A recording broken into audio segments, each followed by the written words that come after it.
Bonjour et bienvenue sur les clés de la réno. Vous vous lancez dans la rénovation ? Alors vous êtes au bon endroit. Les clés de la réno, c'est le podcast qui vous accompagne tout au long de votre projet pour aménager et décorer la maison ou l'appartement qui vous correspond. Je suis Alison, aujourd'hui architecte d'intérieur et décoratrice. Je vous propose ici mes conseils et mes astuces pour transformer votre projet en un intérieur beau, chaleureux et fonctionnel dont vous serez fiers. Je suis passée par là. Je sais ce que c'est que de devoir gérer une rénovation en plus de son quotidien. C'est pas toujours une partie de plaisir, mais ça en vaut tellement la peine au bout du compte. Seul ou avec un invité, laissez-moi vous aider à simplifier les étapes, vous apporter les clés dont vous avez besoin pour que votre projet se passe au mieux. Imaginez, vous saurez enfin par où commencer et comment faire les bons choix. Retrouvez-moi aussi sur Instagram, c'est tout simplement les clés de la réno podcast pour encore plus de partage et de retour d'expérience. Allez, on y va ?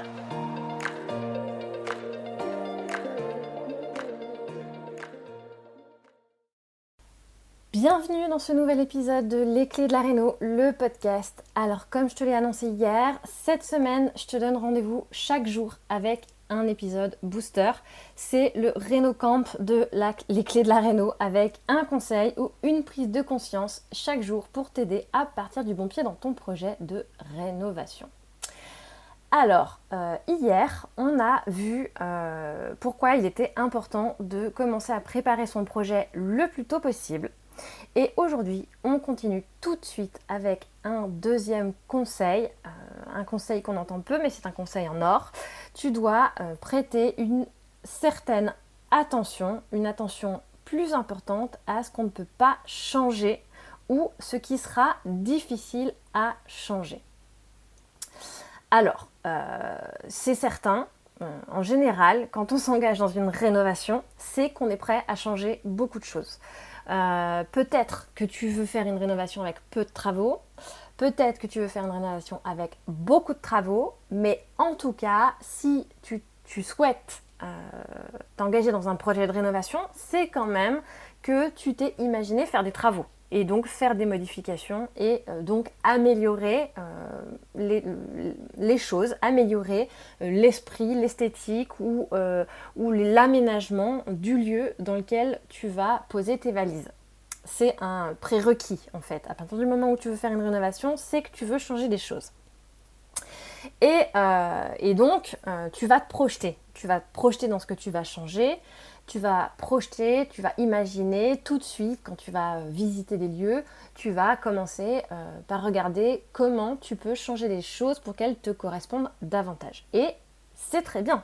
C'est ce qu'il faut faire, effectivement. C'est ce qu'il faut faire même avant de signer. Et c'est surtout ce qu'il faut continuer à faire une fois qu'on a signé pour faire en sorte que ce projet prenne vie. Et c'est ce qui va donc justifier le fait de s'engager dans ce projet. Mais, parce qu'il y a un mais, finalement, tu vas peu penser à ce que tu ne vas pas changer parce que soit tu ne peux pas le changer ou peut-être qu'au bout du compte, ce sera difficile à changer. Enfin, en tout cas, difficile à changer du jour au lendemain, je veux dire. Et c'est pourtant ces choses-là qui font partie intégrante de la maison parce qu'elles sont inchangeables quelque part, elles font partie de la maison en tant que telle. C'est ces choses-là auxquelles tu dois faire très attention, le plus attention j'ai envie de te dire, parce que tout ce que tu peux changer, bah, tu peux le changer. Donc tu peux le changer tout de suite, tu peux le changer demain, tu peux le changer dans 3 ans, tu peux le changer dans 10 ans, parce que ça ne te convient plus. Alors que ce que tu ne peux pas changer, là, pour le coup, tu seras bien embêté si au bout du compte, ça ne te plaît pas. Donc, effectivement, ce conseil, qui est un conseil hyper important selon moi, et qui est un conseil à appliquer dès la phase de recherche, c'est de bien regarder, de bien t'intéresser aux choses que tu ne peux pas changer ou que tu pourras difficilement changer parce qu'effectivement, c'est les choses avec lesquelles tu vas devoir t'accommoder au bout du compte. Alors, si on regarde un peu c'est quoi ces choses, à quoi ça correspond. Si tu es en phase de recherche, ça va être effectivement les choses l'environnement, ce qui entoure ta maison quelque part. Ça va être l'implantation de ta maison, la zone dans laquelle elle est implantée. Donc est-ce que cette zone déjà correspond à ce que tu recherches vraiment?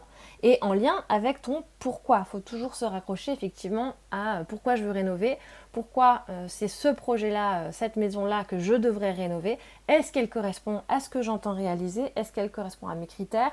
Est-ce qu'elle correspond à mes critères aujourd'hui mais aussi demain? Et donc, je pense qu'il faut si tu veux que ce soit un projet réussi, que ça coche toutes les cases. Et que donc, effectivement, la zone soit celle dans laquelle tu as envie de t'installer, ou si tu es prêt à faire une concession sur ce point-là, c'est en toute connaissance de cause.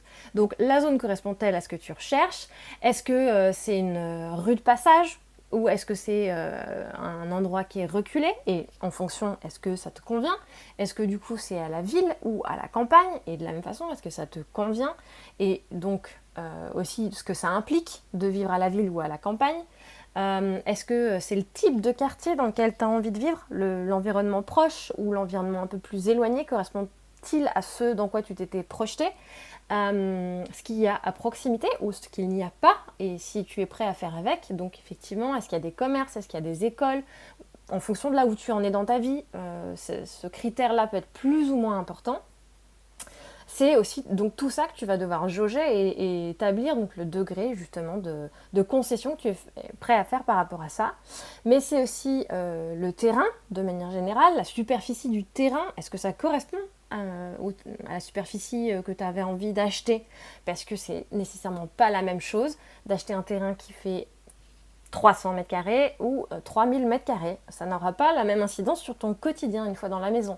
Et donc ça, faut bien en avoir conscience effectivement au moment où tu recherches et où tu signes. Et ça, pour le coup, tu ne pourras pas le changer, sauf si éventuellement tu peux acheter le terrain d'à côté parce que finalement ton terrain est trop petit, ou si tu peux revendre une partie du terrain, que le terrain est constructible à côté, et que tu pourras t'en délester d'une partie à condition d'être prêt à avoir des voisins. Enfin voilà, c'est tout ce genre de questions effectivement que tu dois te poser au moment de la recherche.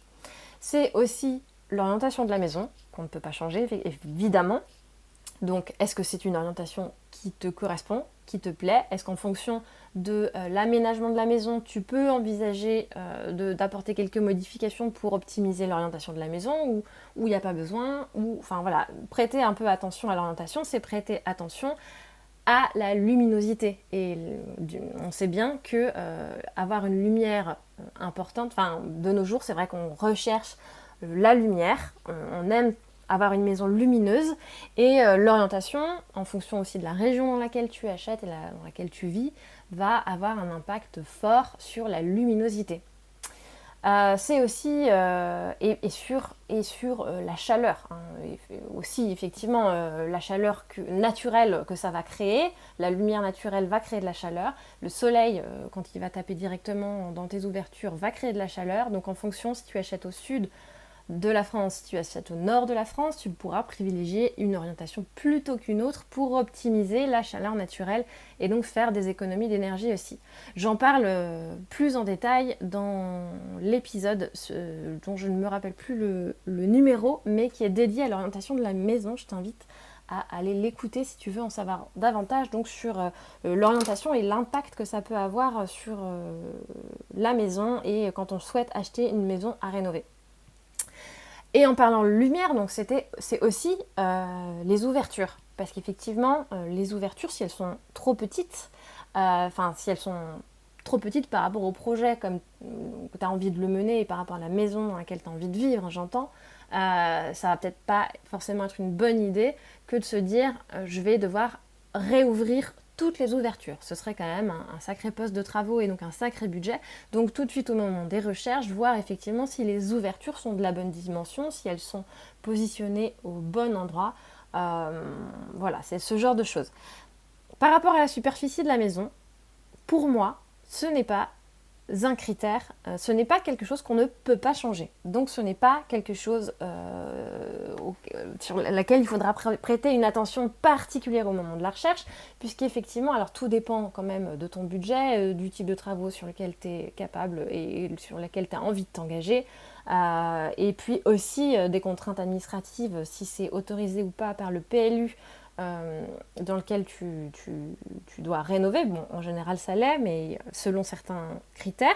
Mais la superficie n'est pour moi est pour moi quelque chose qu'on peut changer sans trop de soucis, puisqu'on peut envisager un projet d'extension ou un projet de surélévation. Voilà pour la phase de recherche. Mais il y a aussi des éléments à prendre en considération dans la phase de conception. Alors déjà, c'est quoi la phase de conception ? En bref, la phase de conception, c'est le moment où tu vas préparer, planifier ton projet.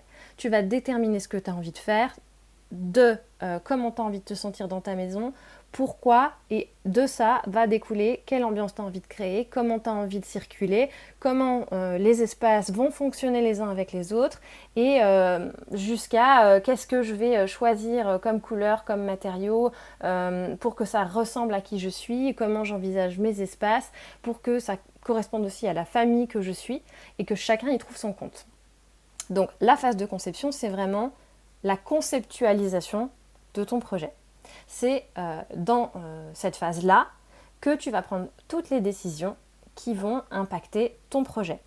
Et notamment, c'est à ce moment-là que tu vas déterminer, faire tes choix sur les éléments qui vont composer la boîte. La boîte, pour moi, fait partie des éléments qu'on peut ne pas changer ou avoir des difficultés à changer plus tard, une fois que les travaux sont terminés. Donc, ils doivent être très réfléchis au moment de la conception. Et la boîte, qu'est-ce que c'est ? J'en parle souvent. La boîte, c'est les 4 murs, le sol et le plafond. C'est ce qui compose la boîte en 3D de ton environnement, de ta maison. Ce n'est pas ni le mobilier, ni les accessoires, ni les couleurs que tu vas choisir éventuellement quand il s'agit de peinture ou de papier peint. C'est le choix, les choix des choses qui vont être vraiment attachées à l'immeuble, on pourrait dire. Et quand la boîte est belle, selon moi, ce que tu mets à l'intérieur va l'être aussi, inévitablement. Alors que si la boîte n'est pas bien choisie, si tu as mal pensé, fait des choix incohérents au niveau de la boîte, tu auras beau penser l'ambiance de façon aboutie et la décoration avec attention, et bien en fait, tu ne seras jamais vraiment entièrement satisfait, puisqu'il y aura toujours quelque chose d'incohérent, de quelque chose qui n'est pas fluide. Et donc, pour revenir à cette boîte, c'est effectivement donc les murs, les sols, le plafond, mais c'est aussi les éléments qui sont raccrochés à tout ça. Donc, c'est les fenêtres, les portes intérieures et extérieures, les escaliers éventuellement, les poutres apparentes s'il y en a. C'est le choix des matériaux qui vont composer ces éléments. Donc, ça va être les huisseries, mais aussi les revêtements de sol. Et tout ça, c'est des choses que tu peux changer, on est bien d'accord, mais qui vont être difficiles à changer ou qui vont te coûter un bras si tu veux les changer dans quelques années. On ne change pas un escalier tous les 4 matins ou on ne change pas un revêtement de sol tous les 4 matins. Donc c'est aussi les choses sur lesquelles tu dois vraiment passer, être sûr de toi, bien plus que sur le choix du canapé ou sur la couleur que tu vas mettre au mur dans telle ou telle pièce. C'est là où pour moi c'est important de prendre le temps de bien définir sa vision, bien définir l'esprit qu'on a envie de créer dans sa maison et de faire en sorte que ça corresponde à son style de maison, au style architectural de la maison. Est-ce que c'est une maison qui est plutôt moderne déjà dans son style, peut-être parce que c'est une maison d'architecte, ou est-ce que c'est une maison qui est plutôt dans le genre charme de l'ancien, maison en pierre? Est-ce que c'est une maison dans laquelle tu as envie de marier les styles et donc d'aller avec des aspects très modernes ou très contemporains sur une maison charme de l'ancien? Et ça ne va pas à toutes les maisons, mais pourquoi pas, si c'est ce que tu as envie de faire, ou est-ce que c'est vraiment une maison plutôt traditionnelle et dans laquelle tu as envie de respecter cette âme, voilà, ce côté un peu plus rustique, charmant, qui peut être aussi très très joli. Mais tout ça, c'est bien à prendre en considération au moment où tu vas choisir les éléments qui vont composer la boîte. Parce qu'effectivement, c'est au moment de la conception que tu vas faire tes choix, et mieux vaut les avoir bien faits plutôt que regretter au fur et à mesure de ton projet parce que tu n'auras pas pris assez de temps pour planifier, d'où la même chose que ce que je disais hier, plus tu planifies en amont, plus tu te sens préparé pour ton projet et meilleures seront tes décisions, parce qu'effectivement, tu auras pu prendre le temps de prendre du recul, savoir si c'est vraiment ce que tu veux, peut-être aller chercher plus de photos d'inspiration pour voir si c'est clairement quelque chose qui te correspond, parce que le temps sera passé par là et c'est quelque chose qui te sera resté en tête et donc tu n'auras plus de doute sur le sujet. Et voilà, en gros, c'est quelque chose qui, selon moi, est vraiment à considérer de manière sérieuse et en prenant son temps. Voilà pour aujourd'hui. C'était peut-être un peu plus court qu'hier, mais probablement tout aussi important. Si tu as des questions sur le sujet, si tu as envie de me parler de ton projet, parce que effectivement ça évoque quelque chose chez toi, ce que je viens de te dire aujourd'hui, n'hésite pas à venir sur Instagram, me faire un DM ou à répondre éventuellement à une newsletter que tu aurais reçue si tu es abonné. Je m'arrête là pour aujourd'hui. Et on se retrouve demain pour l'épisode numéro 3 de ce RénoCamp. On parlera de l'importance de préciser son budget à l'euro près. À demain. Si vous avez écouté jusqu'ici, c'est probablement que l'épisode vous a plu. Alors n'hésitez pas à en parler autour de vous, amis, famille, tous ceux qui rénovent sont les bienvenus. Vous pouvez aussi évidemment laisser un commentaire sur Apple Podcast ou une note 5 étoiles sur Spotify. Et si vous souhaitez être informé des prochains épisodes, n'hésitez pas à vous inscrire à la newsletter ou à me suivre sur Instagram. Le podcast, c'est fini pour aujourd'hui, mais je vous dis à très vite pour un nouvel épisode.